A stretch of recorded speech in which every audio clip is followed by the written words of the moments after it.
तर मित्रांनो, तुमचं सगळ्यांचं स्वागत आहे वेट लॉस जर्नीच्या अजून एक दिवसामध्ये.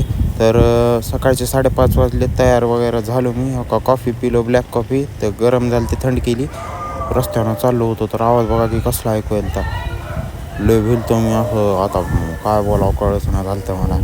मग लावली हनुमान चालीसा आणि पुन्हा गेलो पळत दन. आणि रस्त्यात म्हणजे जिमला येणार होता माझा मित्र अवधूत, त्याच्यासोबत बोलत तीन गेलो पुन्हा चलत जिमला जाऊन पहिल्यांदा मारलं सिटेड डंबल प्रेस, पुन्हा लॅटरल रेसचे 3 सेट घेतले. बॉडी व्हायची ही एकच नंबर. काय पोरी तर फिदाच आहेत का. आणि डंबल ठेवून गेलो तो कोण चोरून नेले की मायला असलंच असते 500च्या जिममध्ये. आणि ही एक सेट मारला रिव्हर्स फ्लायचा. आणि काही माझा मित्र आला गणेश येडं काय. पुन्हा काय केलो, लटकल तो जिममध्ये तर हात दुखायला ते. पुन्हा गेलो कॉलेजला. भेटू अशाच व्हिडिओमध्ये. बाय.